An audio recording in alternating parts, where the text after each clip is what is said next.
Alright guys, so I decided to keep my PS5 Pro. I've had it for about a month and I decided to keep it after 2 weeks, and I'm going to go over a couple reasons why I decided to keep it.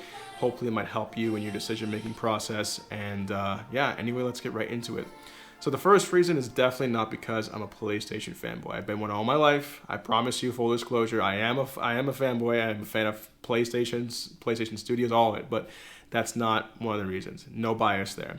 I was actually thinking about not getting the PlayStation 5 Pro for a very long time. I thought the sticker price was way too expensive, and that leads me into my very first reason, is it just financially made sense, you know?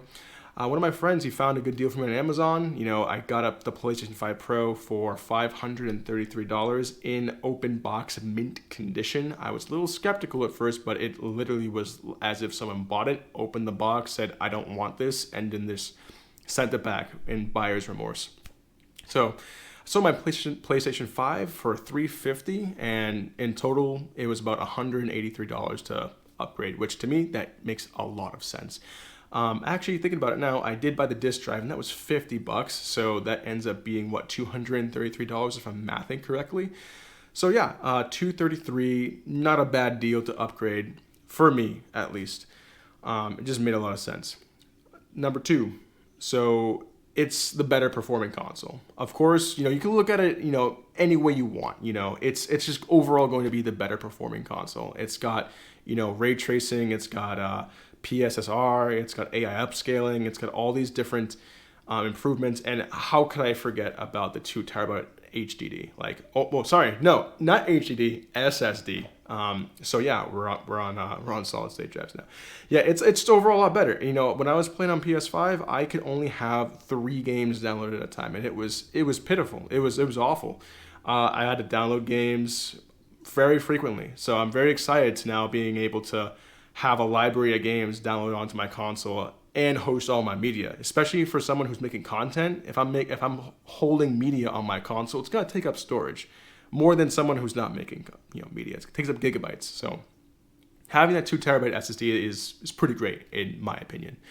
And then my last reason is going to be that, and this is gonna shock you, I've been considering for some time on not buying another PlayStation.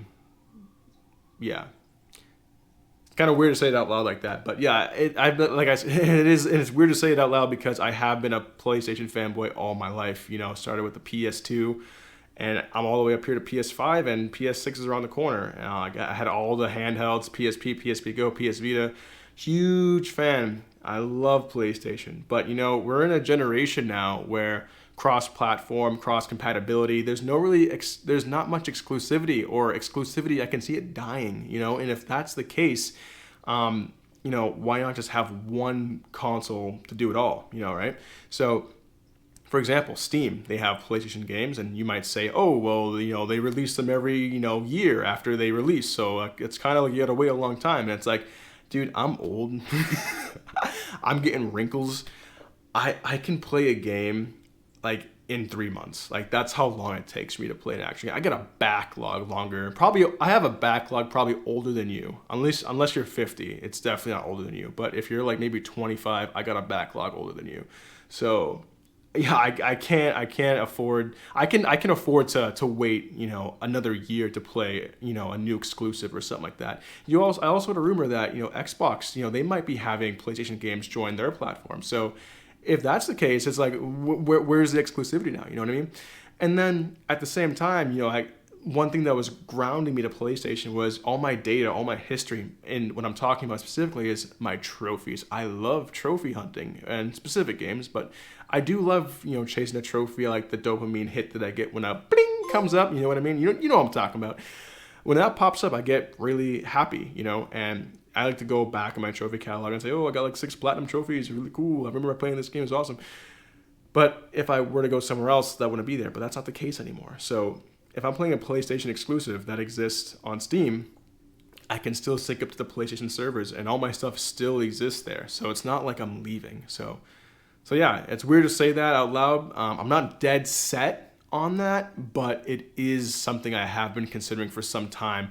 And this brings me to my point. I know it was a very long point. If I'm going to leave PlayStation, I might as well have the best and the blessed PlayStation 6. Yeah, I might as well have the best that I can have out there if this is gonna be the last one. So that's why I decided to get it. And I guess last piece here is, is the PlayStation 5 Pro right for you? And this is coming from somebody who I would consider myself like the average gamer. I don't play FPS games. I play a lot of story-based games. And, I favor fidelity, resolution, ray tracing, that kind of stuff over performance specifically. And, if you're somebody who hasn't had a PlayStation before, or you're coming from Xbox, the PS5 is probably going to do a good job. But, if you care a lot about, the best that you can get with, performance, like frame rate or, resolution, the PlayStation 5 Pro is definitely something that you're going to like.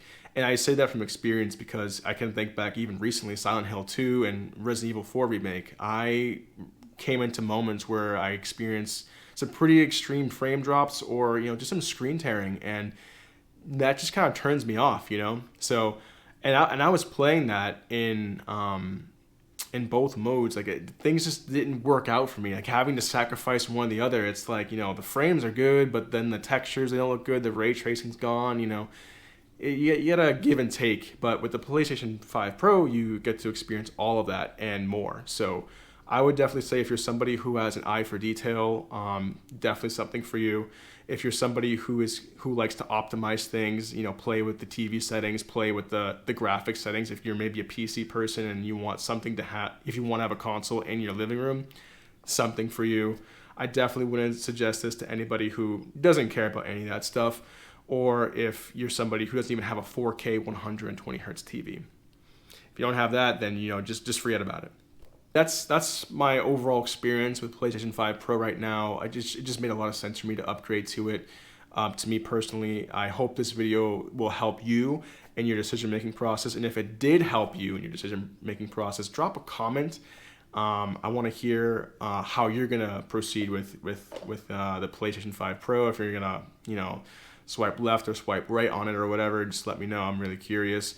And, if you found this video helpful, please leave a like. It takes a lot for me to get up on camera and talk to you people in the world of the internet. There are some beautiful people and there's some really ugly people. So appreciate you guys being positive, loving human beings. So with that said, I hope you guys enjoy the rest of your day or have a good night whenever you're watching. So peace.